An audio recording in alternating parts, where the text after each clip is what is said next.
When this fucking beat drop, you already know what fucking time it is. Daily Dose is on now. Check it out, y'all.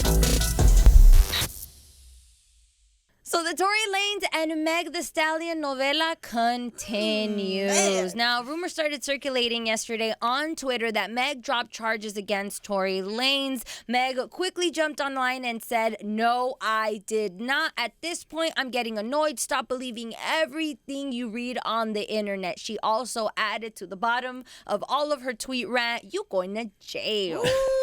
But it does not end there. Tory Lanez used this precious time to go and post a clip of an upcoming video featuring the baby. Now, remember that when he posted the song, Meg was like, the song is old, it wasn't even approved, blah, blah, blah. Yeah. Well, now there's a video.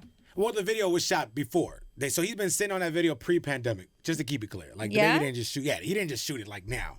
Are you sure? Yeah, that's the story came out. Okay. I mean, I'm not the baby, but I'm pretty sure. I just think let's ask the baby. No, I just think that it's just it's so public, right? Anytime you see this kind of case, they never like blare it out, but it's just it's so public, and people are coming at Megan so hard that she's kind of like who released that information to begin with? Who released it? I don't know. I have to report it, but let's just talk about the video then. The Exorcist, in the video, I'm not here for it. I don't want to watch the video. I'm not gonna watch it. I'm good. Did you guys see her? My homegirl. The Exorcist? Yeah, I think I know her. She looks familiar. Scary. No, the girl under the makeup. Oh. I can't. The actress. She's an actress. Really? Are the lights flickering? What friend? Hey, what? This is how you know she's a good friend. Chris was looking at the video. She's like, "Hey, I think I know her. That's my homegirl." Yeah, that chick over there possessed. Now, yesterday was the day that we all been waiting for. How long? Like a month? Oh, 2 months. 2 months? Okay. Ashanti versus Keyshia Cole live on Verzuz. Over 1 million viewers on Instagram. Two queens giving us all the vibes. We got dressed. We got ready to wait an hour and a half for Keyshia Cole. Good for Keyshia Cole. Listen, this is the second time they made her do the Verzuz. The first time Ashanti got COVID. I'm sorry that had to happen. But if you're going to ask me to come again, you going to wait. Shout out to Keyshia. That's how you do it, queen. Not only did she make us wait, she actually arrived with all of the attitude. Super spicy. How dare we arrive on time, peasants? But as the show went on, it got a little lighter. They started vibing a little bit more to the music. And then OT Genesis pops out. Only right. Yo, he won the night. He won the night. Listen, him and Keyshia had beef because he did his own rendition of Love, which was a banger. It's Cuz. What's up, Cuz? Yeah. It's all good. We'll talk about that later. Yeah, later. Point is, they talked about each other's family, and now they're good. They're straight. Love to see it. OT, you in the big leagues. I'm really rich. Yeah, I ain't Joe Rich. He really rich. He really won the night. Him and Bow Wow. Yeah, Bow Wow. Yeah, when he told everybody that. What was that about? He said Keyshia Cole him used to date, and she was never that late when he called her over. You know what? That was unnecessary. Shad Moss. Facts. Unnecessary, but welcome to the petty party that the Verzuz has now became. They're always picking on the little Mexican, but right now we're going to focus on J. Cole because he actually went back to the rooftop of 2014 Forest Hills Drive. Everyone's like, a new album? No, senor. It's actually for his shoes, Puma Dreamer 2s, that are going to be released on his birthday, the 28th. I want some shoes too, but the fans, like the hardcore fans, yeah, like me, bro, like how you going to sit on that? They ask every week. How you going to sit on that rooftop? Okay, no, that is the same rooftop that we got an album from, an album cover. Now, we expected an album, even though I'm really happy for him. Right. Love to see the money come in and venture off. It's just, I'm a little upset. I wanted some music. This all good. I ain't tripping. Never happy. This is what I expect from Dreamville, okay? Because when we're talking about Dreamville, we're not just talking about... They're on the big boss. We're not just talking about artists, They're in the big leagues. Not just artists, but curators of the culture. Facts. You know what I'm saying? They tapped into the political scene. They're businessmen. This next man, actually, is Dreamville repping. All right, I'm talking about Day one. Dancer, massage enthusiast. This man is a Jabberwocky. I'm talking about Bossy Badass. Good morning, bro. Hey, what up? Man, Bossy, what's good is you, bro. Honestly, we couldn't be more proud. Obviously, we're huge fans. And what you do on this rap shit, few people can do. But what you got going on right now with this podcast on Spotify, I'm assuming, and you're probably gonna say it's correct. This is probably the most meaningful thing you've ever done. So you have a podcast called The Messenger. It's on Spotify right now, and it's basically detailing the situation that's going on right now in Uganda. With they just had an election right now, and basically I'm gonna let you kick it off for the people, man, because I've listened to the first 2 episodes, huge fan. But I'm gonna let you know, tell the people a little bit more about The Messenger on Spotify. Yeah, The Messenger is the story of Bobby Wine. He's pretty much Uganda's biggest pop star, turned politician, and he was running for president against this guy Yoweri Museveni, who's been running Uganda for over 35 years. And it's very important because when we talk about free and fair elections, I feel like that's something we take for granted here in the state. But all across the African continent, it's a different story, and you have these guys that have been in power for some people's whole lifetimes.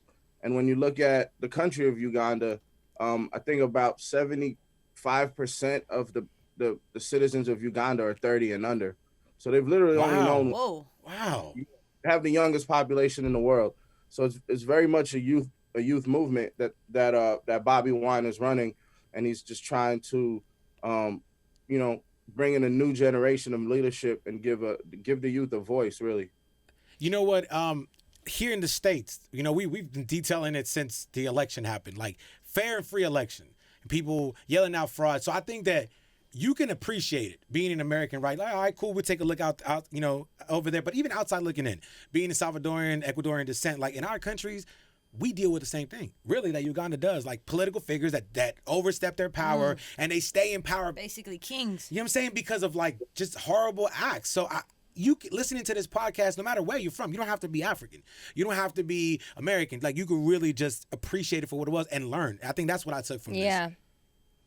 Yeah, absolutely. I mean, my family comes from Sudan, and just 2 years ago we overthrew our dictator of 30 plus years. So I think here you had people, falsely claiming fraud in the elections, and then in a lot of other parts in the world, whether it's in Latin American countries, African countries, a lot of third world countries, we see it in. Yeah, man.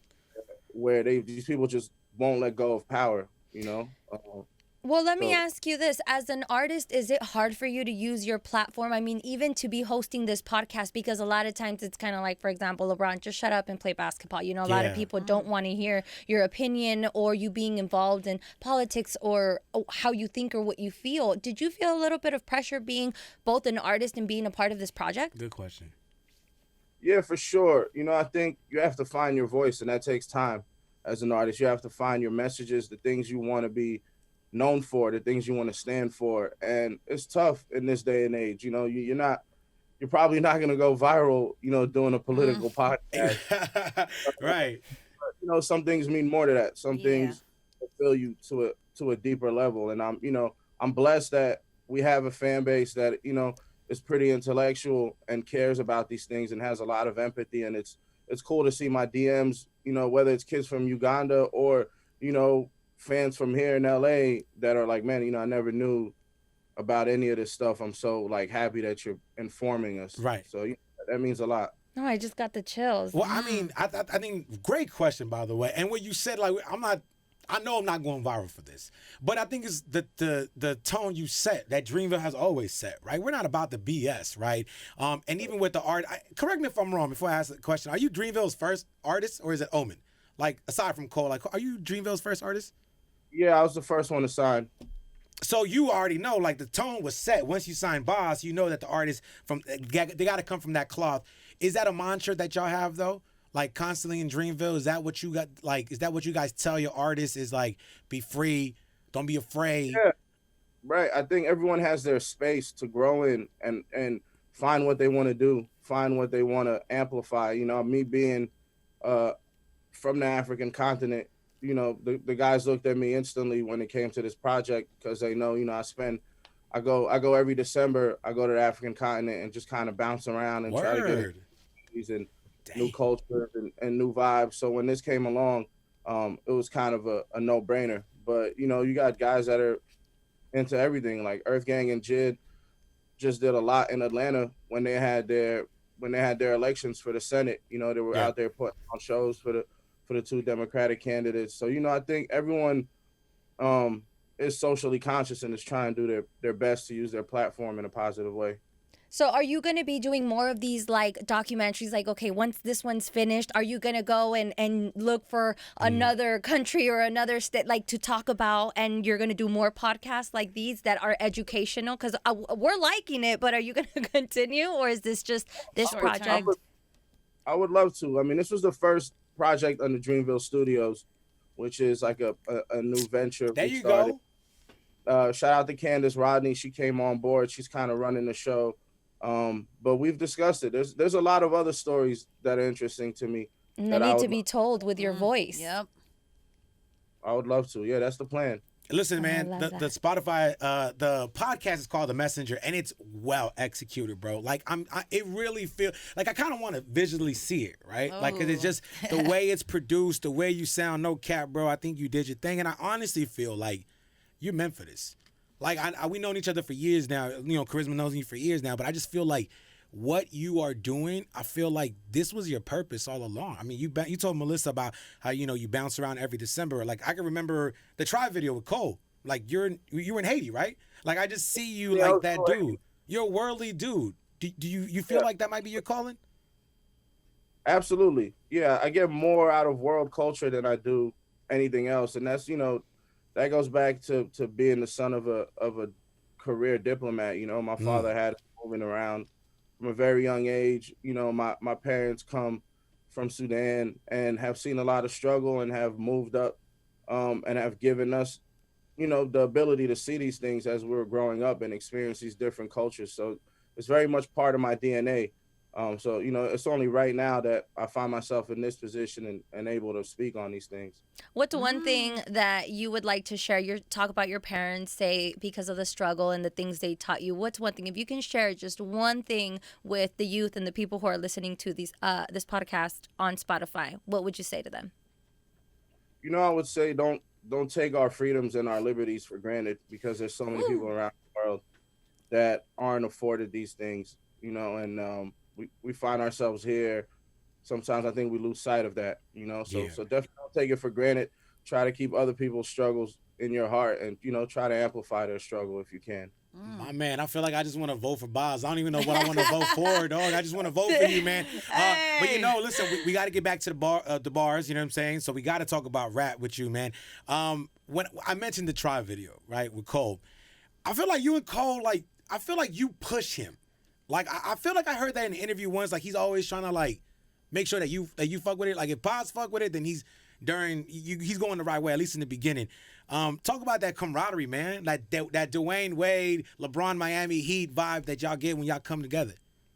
Yeah, man. I think Cole's taught me a lot, He had put in his 10,000 hours before I really even stepped in the booth. So that, in a way, we kind of have that relationship where I've learned so much from him. I kind of know the things he's looking for, in a sense. Yeah. So I always know the right song, to send him. Like I've always had my pulse on that, and that's worked out. I mean, that's chemistry. Yep. When you're around somebody, when you work with somebody, you kind of get to learn the nuance of what they like in a song, and you're like, I know he's gonna rock with this one. And that's why we've been able to make the records we have been. Yeah, man. When you coming out with something, I feel like we're waiting for the music tip. Like when we gonna get maybe a little album, maybe a single, we're getting a lot this year, man.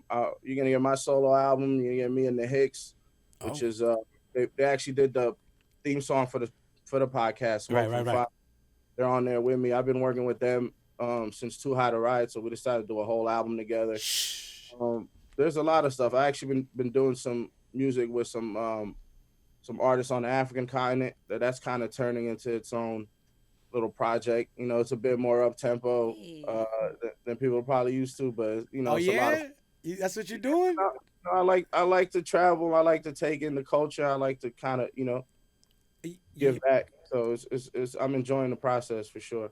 Thinking back about the podcast on Spotify, The Messenger is out now, man. I think it's 8 episodes. Correct me if I'm wrong. Go just take a listen, bro. Like, real talk is the kind of thing you just kind of vibe to and just relate. Like, man, I know that my parents probably went through the same thing. Right. So what I wanted to ask you was, the first thing I hear in the first episode is you mentioned Kim and Kanye. and how when they go to Uganda, how that really sparked this thing for you. You're like, yo, what's going on over here? You know, like, at least that brought the light to like the outside world. Has Kim and Kanye's team reached out to you? Because this is the kind of stuff that, you know, like, it'll get through the grapevines. It'll get to you. Have Kanye or Kim's team reached out to you? No, I'm sure they got better things to do.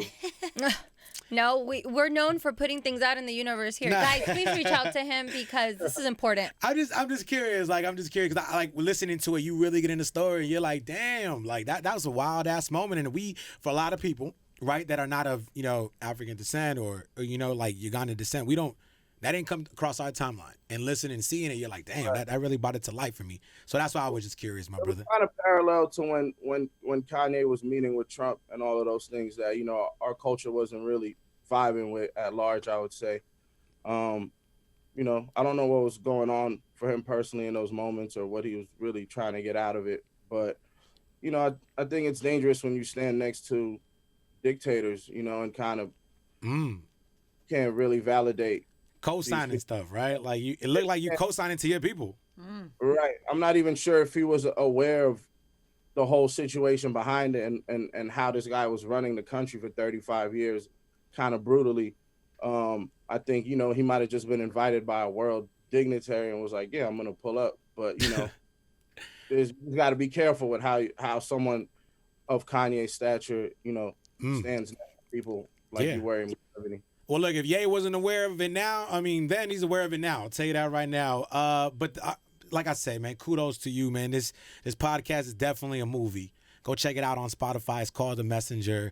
Boz, it's always been a pleasure, bro, just to see the arc in your career and for you now to take this next endeavor. You on this side of the table now. Yeah, Let's man, go. you here. You probably going to take our jobs, which is cool, man. We would love Boz in the morning, man. I would gotta love. work on my radio voice. You guys sound- No, you did great. And when that new music and that new project that's on its way, you come back here and show us first, okay? Absolutely. Hey, also you forgot to mention that when his next line of the Puma shoes, because Cole got it. I mean, like, Right, he's next. That He's ain't in line. fair. Like, you know what I mean? No. Like, I want to rock the Boz ones, bro. Size 6.5. Let's go. I know a guy. That is Boz, a.k.a. Bossy Badass, a.k.a. Family, since day one. Dreamville repping on to bigger and better things, my brother. Can't wait to see you, you know, continue that arc, like I said. And, you know, whenever you got anything, whether it's on Spotify or on the music tip, Power 106 got your back, family. Thank you, man. You guys stay safe, stay blessed. I think I made it. Hey, y'all be safe, baby. Daily Dose on Power 106. That's Boz, everybody.